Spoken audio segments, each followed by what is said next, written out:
Hello friends, welcome to Global Online University. Friends, I am Bahubali Desai. We are preparing you for Karnataka SET examination. In this video, we are going to discuss some important MCQs on people development and environment. Friends, for our mock test series, you can visit our website and also you can contact us by WhatsApp. Okay friends, as you all know, we are providing you mock test series in English and also in Kannada. Okay, 20 mock test series are available at only rupees 299. Okay, to get all these 20 mock test series, you can just contact this number. Okay, you will get 20 mock test series and you can get all PDF of mock tests. You can discuss your doubts in our WhatsApp group. Okay, this WhatsApp group is valid till your examination gets over. Okay friends, ಇಲ್ಲಿ ನೀವು 20 mock test ಸಿರೀಸ್ಗಳನ್ನು ಕೇವಲ 299 ರೂಪಾಯಿಗಳಲ್ಲಿ ಪಡೆಯಬಹುದು. ಅದೇ ರೀತಿ ನಮ್ಮ ಈ paid WhatsApp ಗ್ರೂಪನ್ನು ಕೂಡ ನೀವು ಸೇರ್ಕೊಳ್ಬೋದು. ಇಲ್ಲಿ 20 ಮಾಕ್ ಟೆಸ್ಟ್ ಸಿರೀಸ್ಗಳ ಒಂದು PDF ಅನ್ನು ಕೂಡ ನೀವು ಪಡಿಬೋದು. ನಿಮ್ಮ ಯಾವುದೇ ಡೌಟ್ಸ್ಗಳನ್ನು ನೀವು ಈ ವಾಟ್ಸಪ್ ಗ್ರೂಪ್ನಲ್ಲಿ ಕ್ಲಾರಿಫೈ ಮಾಡ್ಕೊಳ್ಬೋದು. So let us move to the questions. Okay friends, here the question is atmospheric pollutants are mainly present in which layer? Option A ionosphere, option B stratosphere, option C mesosphere, option D troposphere and lower stratosphere. Friends, the right answer is option D troposphere and lower stratosphere. Atmospheric pollutants are present in troposphere and lower stratosphere. ವಾತಾವರಣದ ಮಾಲಿನ್ಯಕಾರಕಗಳು ಮುಖ್ಯವಾಗಿ ಯಾವ ಒಂದು ವಲಯದಲ್ಲಿ ಇರುತ್ತವೆ ಅಂತಂದರೆ troposphere ಮತ್ತು ಕಡಿಮೆ ವಾಯುಮಂಡಲ ಅಂತಂದರೆ ಲೋವರ್ ಸ್ಟ್ರೆಟೋಸ್ಪಿಯರ್. ಓಕೆ, ಟ್ರಾನ್ಸ್ಲೇಷನ್ ಮಾಡುವಾಗ ಸ್ವಲ್ಪ ಇಲ್ಲಿ ಬದಲಾವಣೆಗಳು ಆಗ್ಬೋದು. ಓಕೆ, ವಾತಾವರಣದ ಮಾಲಿನ್ಯಕಾರಕಗಳು ಎಲ್ಲಿ ಕಂಡುಬರ್ತವೆ? ಟ್ರೋಪೋಸ್ಪಿಯರ್ ಮತ್ತು lower ಸ್ಟ್ರೆಟೋಸ್ಪಿಯರ್. Okay friends, here we can see the picture of layers of atmosphere. Okay, first one is troposphere, then stratosphere, then mesosphere, then ionosphere, then last one is exosphere. Okay, atmospheric pollutants are found in this layer, in troposphere and also in lower stratosphere. Okay, troposphere is up to 18 kilometer, stratosphere is up to 50 kilometer, mesosphere is up to 80 kilometer, ionosphere is up to 400 kilometer, and above the 400 kilometer exosphere. And in troposphere we can see clouds, mountains. In stratosphere, aeroplanes, ozone sphere. Then in mesosphere, meteors, radio waves are found here, and in ionosphere, reflect radio waves and also meteors. Okay, this is the last layer, exosphere. Okay, and also remember friends, here in troposphere temperature decreases with height. Okay, in troposphere temperature decreases with height, and in stratosphere temperature increases with height, and again in mesosphere temperature decreases with height, and again in ionosphere temperature increases with height. Okay, and here temperature is above 1000 degree Celsius. This question we have to remember friends. This question will be asked, in which layer the temperature is above 1000 degree Celsius, that is ionosphere. Okay, I hope you got this. Let us move to the next question. Okay, which of the following ultimately causes oxygen depletion in water bodies? Okay, which of the following ultimately causes oxygen depletion in water bodies? Option A fish, option B human beings, Option C, microorganisms. Option D, none of the above. Friends, the right answer is yes, option C, microorganisms. ಈ ಕೆಳಗಿನವುಗಳಲ್ಲಿ ಯಾವುದು ಅಂತಿಮವಾಗಿ ಜಲಮೂಲಗಳಲ್ಲಿ ಆಮ್ಲಜನಕದ ಸವಕಳಿಗೆ ಕಾರಣವಾಗುತ್ತದೆ? ಸರಿಯಾದ ಉತ್ತರ option C, ಸೂಕ್ಷ್ಮ ಜೀವಿಗಳು. Okay friends, let us move to the next question. Okay friends, here assertion and reason is given. Okay, assertion is aerosols have potential for modifying climate. Yeah, aerosols, they can modify the climate, and the reason is aerosols interact with both the short waves and radiations. Yeah, as we all know, aerosols will interact with the radiation. So here both assertion and reason are true, and reason is the correct explanation of assertion. So option A is the right answer. Okay, both A and R are true, and R is the correct explanation of A. Okay friends, and aerosol is a suspension of fine solid particles or liquid droplets in air or another gas. Okay, these are the suspension of fine solid particles or also liquid droplets in air.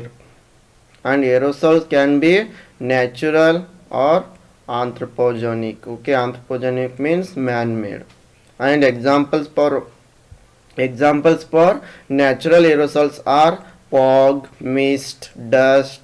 Okay, these are the examples for natural aerosols, and examples for anthropogenic aerosols are particulate air pollutants and smoke. These are the examples for anthropogenic aerosols. Okay friends, please remember these points and also enroll for our mock test series. Friends, I assure you our 20 mock test series will really boost your preparation.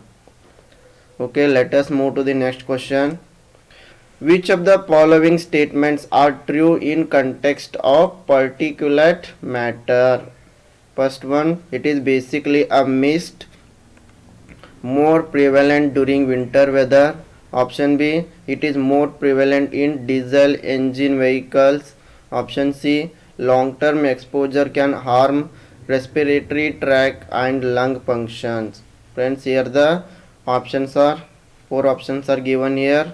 The correct answer is option B, 1, 2, 3. All the 3 are correct here. Okay, about particulate matter.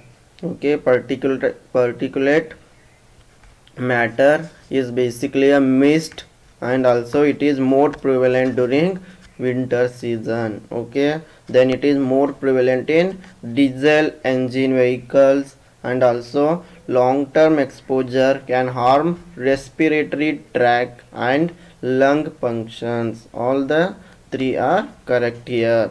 Okay, let us see the next question.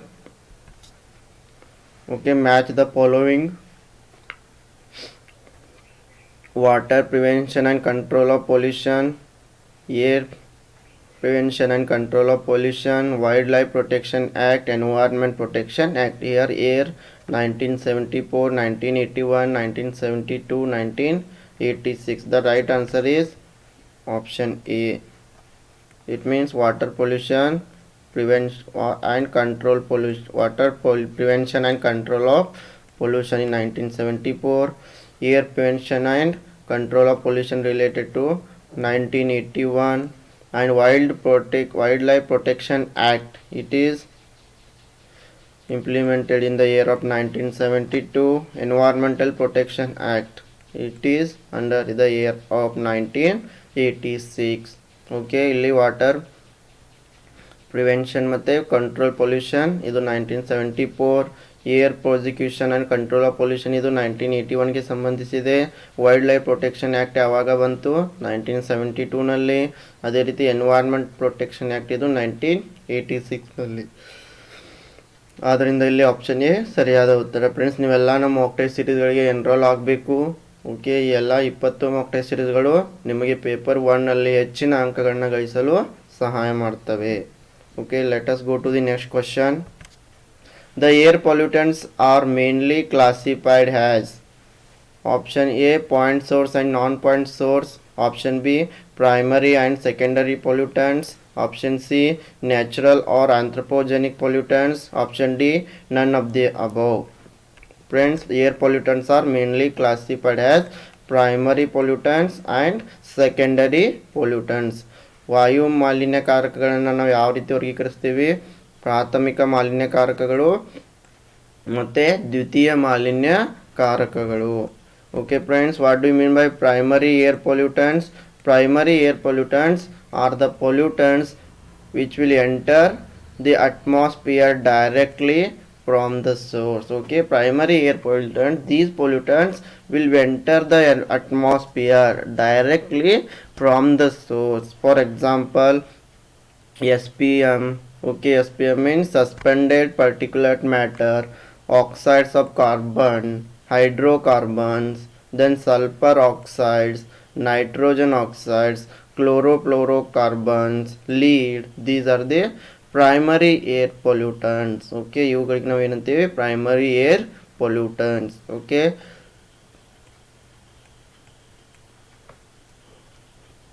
secondary air pollutants, these pollutants are formed as a result of chemical reactions between the primary air pollutants and certain atmospheric constituents in the presence of sunlight. Okay, examples for secondary air pollutants are sulfur trioxide, smog formation. Okay, secondary air pollutants, these are not directly introduced into the air.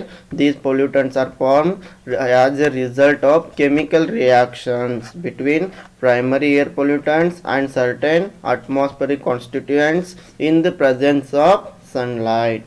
Okay, I hope you understood this. Okay, let us move to the next question. Okay, deforestation leads to an increase in atmospheric carbon dioxide because option A decaying trees release carbon dioxide, option B living trees remove carbon dioxide from the atmosphere via photosynthesis, option C burning wood releases carbon dioxide into the atmosphere, option D all of the above. Friends, the right answer is yeah, deforestation leads to an increase in atmospheric carbon dioxide because decaying trees released carbon dioxide. Yeah, it is right. Living trees remove carbon dioxide from the atmosphere via photosynthesis. Yes, it is also right.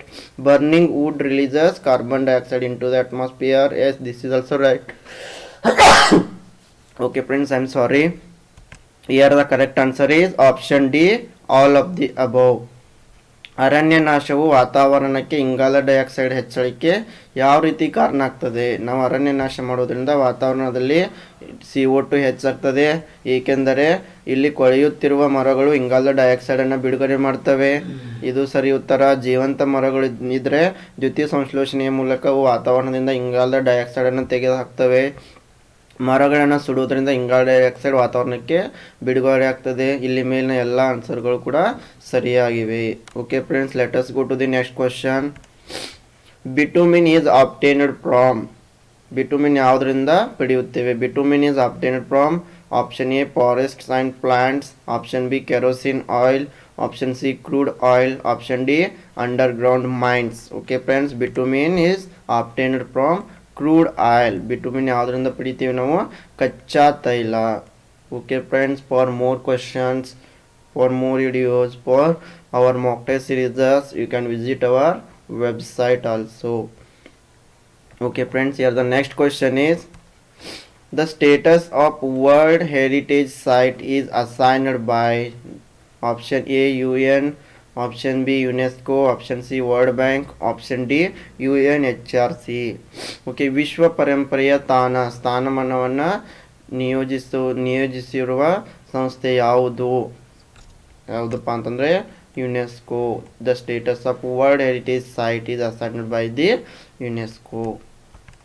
Okay, the World Heritage Site, it is a landmark or area. Please remember this. It is a World Heritage Site. It is a landmark or area selected by the UNESCO.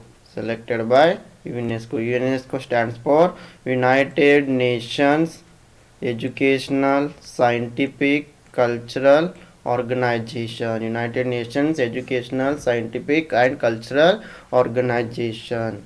Okay, for having cultural, historical, scientific or other form of significance which is legally protected by international treaties. Okay, here you have to just remember World Heritage Site is it is a landmark or area. It is selected by the UNESCO, and please remember the full form of UNESCO. Okay friends, let us move to the next question. The soil's the soil's fertility can be increased by growing more of option A food grains, option B leguminous plants, option C fiber crops, option D none of the above. Friends, the soil fertility can be increased by growing leguminous plants. ಮಣ್ಣಿನ ಫಲವತ್ತತೆಯನ್ನು ನಾವು ಯಾವ ಬೆಳೆಯನ್ನು ಹೆಚ್ಚು ಬೆಳೆಯುವುದರ ಮೂಲಕ ಹೆಚ್ಚಿಸಬಹುದು. Question ಫಾರ್ಮೇಷನಲ್ಲಿ ಸ್ವಲ್ಪ ರಾಂಗ್ ಆಗಿದೆ. ಮಣ್ಣಿನ ಫಲವತ್ತತೆಯನ್ನು ಹೆಚ್ಚಿಸಲು ಯಾವ ಬೆಳೆಗಳನ್ನು ಬೆಳೆಯುವುದರ ಮೂಲಕ ಸಾಧ್ಯವಿದೆ ಅಂತಂದರೆ ದ್ವಿದಳ ಧಾನ್ಯದ ಸಸ್ಯಗಳನ್ನು ಬೆಳೆಯುವುದರ ಮೂಲಕ. Okay friends, soil fertility can be further improved by incorporating cover crops that add organic matter to the soil, which leads to improved soil structure and promotes healthy fertile soil. And also we can improve the soil fertility by using green manure. And also soil fertility can be improved by growing legumes. Okay, what these growing legumes will do? It will fix nitrogen from the air through the process of biological nitrogen fixation. Okay, soil fertility can be further improved by incorporating the cover crops and also by using green manure or also by growing legumes to fix nitrogen from the air through the process of biological nitrogen fixation. Okay, I hope you will remember. Friends, I think you all will enroll for our mock test series. Okay, let us go to the next question. Which of the following is not associated with earthquakes? Option A focus, option B epicenter, option C seismograph, option D swells. Friends, here the right answer is option D, swells is not related to earthquakes. ಈ ಕೆಳಗಿನವುಗಳಲ್ಲಿ ಯಾವುದು ಭೂಕಂಪಗಳಿಗೆ ಸಂಬಂಧಿಸಿಲ್ಲ ಅಂತ. Focus, epicentre, seismograph ಇವು ಮೂರು ಕೂಡ ಭೂಕಂಪಕ್ಕೆ ಸಂಬಂಧಪಟ್ಟಿವೆ. ಆದರೆ ಇಲ್ಲಿ ಸ್ವೆಲ್ಸ್ ಎಂಬುದು ಭೂಕಂಪಕ್ಕೆ ಸಂಬಂಧಪಟ್ಟಿಲ್ಲ. So option D is the correct answer. Now the next question is, in which year India announced National Action Plan on Climate Change, NAPCC? Okay, NAPCC ಅನ್ನು ಭಾರತ ಯಾವ ವರ್ಷದಲ್ಲಿ ಘೋಷಿಸಿತು? Option A 2008, option B 2005, option C 2003, option D 1998. Friends, the correct answer is option A 2008. Okay, the National Action Plan on Climate Change, NAPCC, was launched in the year of 2008. Please remember this. By whom? Please remember this also. By Prime Minister's Councils on Climate Change. Okay, it was launched by Prime Minister's Councils on Climate Change. NAPCC ne yaar launch ಮಾಡ್ತಾರೆ? Prime Minister's Councils on Climate Change. And the main aim of NAPCC is creating awareness. Please remember this, creating awareness among the representatives of public, different agencies, government, scientists, industry and the communities on the threat posed by the climate change and the steps to counter it. Okay, and also there are 8 national missions. Please remember this, there are 8 national missions forming the core of NAPCC, and those missions are National Solar Mission, National Mission for Enhanced Energy Efficiency, National Mission on Sustainable Habitat, National Water Mission, National Mission for Sustaining the Himalayan Ecosystem, National Mission for a Green India, National Mission for a Sustainable Agriculture, National Mission on Strategic Knowledge for Climate Change. Okay, please remember these points. Okay, let us see the next question. Okay, which of the following is the main cause of global warming? Option A, burning of fossil fuel. Option B, changes in carbon cycle. Option C, climate change. Option D, none of the above. Friends, which is the cause for global warming? Okay, burning of fossil fuel. ಜಾಗತಿಕ ತಾಪಮಾನ ಏರಿಕೆಗೆ ಕೆಳಗಿನವುಗಳಲ್ಲಿ ಯಾವುದು ಮುಖ್ಯ ಕಾರಣ ಆಗಿದೆ ಅಂತಂದರೆ ಪಳೆಯುಳಿಕೆ ಇಂಧನವನ್ನು ಸುಡುವುದು, ಅಂದರೆ ಕಟ್ಟಿಗೆಗಳನ್ನು ಸುಡುವುದು. ಓಕೆ, ಬರ್ನಿಂಗ್ ಫಾಸಿಲ್ ಫ್ಯೂಯಲ್ ಇಂಧನವನ್ನು ಸುಡುವುದು. Okay, so burning fossil fuel is the right answer. So let us move to the next question. Okay, the Rio Declaration on the Environment and Development and Agenda 21 encouraged people to Rio Declaration on the Environment and Development and Agenda 21 encouraged people to option A, think global, act local. Option B, act global, think local. Option C, act as we are, think as we do. Option D, depends on the situation. Friends, this question is for you. You have to comment the answer in comment box. Please don't forget to comment the answer in the comment box. Okay, ಪರಿಸರ ಮತ್ತು ಅಭಿವೃದ್ಧಿ ಕಾರ್ಯಸೂಚಿ 21 ಕುರಿತು ರಿಯೋ ಘೋಷಣೆ ಜನರನ್ನು ಯಾವುದಕ್ಕೆ ಹೇಗೆ ಪ್ರೋತ್ಸಾಹಿಸಿತಪ್ಪ ಅಂತಂದರೆ option A, think global, act local. Option B, act global, think local. Option C, act as we are, think as we do. Option D, depends on situation. Okay, ನಿಮ್ಮ ಸರಿಯಾದ ಉತ್ತರನ ನೀವು ಕಮೆಂಟ್ ಬಾಕ್ಸ್ನಲ್ಲಿ ಕಮೆಂಟ್ ಮಾಡಿ ತಿಳಿಸಬೇಕು. Okay friends, thank you for watching this video. To enroll for our mock test series, you can contact to the given number, and also to get more videos you can subscribe to our Global Online University channel. Okay, ನೀವು ಹೆಚ್ಚಿನ ವಿಡಿಯೋಗಳನ್ನು ಪಡೆಯಲು ನಮ್ಮ global online university ವೆಬ್ಸೈಟಿಗೆ ನೀವು subscribe ಮಾಡ್ಕೊಳ್ಬೋದು. ಅದೇ ರೀತಿ ನಮ್ಮ 20 ಮಾಕ್ ಟೆಸ್ಟ್ ಸೀರೀಸ್ಗಳನ್ನು ಪಡೆಯಲು ನೀವು ಅಲ್ಲಿ ನಿಮಗೆ ನೀಡಿರೋ ನಂಬರ್ಗೆ ನೀವು ಕಾಂಟ್ಯಾಕ್ಟ್ ಮಾಡಿದರೆ ನಿಮಗೆ 20 ಮಾಕ್ ಟೆಸ್ಟ್ಗಳನ್ನು ಹೇಗೆ ಪಡೆಯೋದು, ಮಾಕ್ ಟೆಸ್ಟನ್ನು ಹೇಗೆ ನೀಡೋದು, ಇವುಗಳ ಬಗ್ಗೆ ನಿಮಗೆ ಇನ್ಫಾರ್ಮೇಷನನ್ನು ನೀಡಲಾಗ್ತದೆ. Thank you.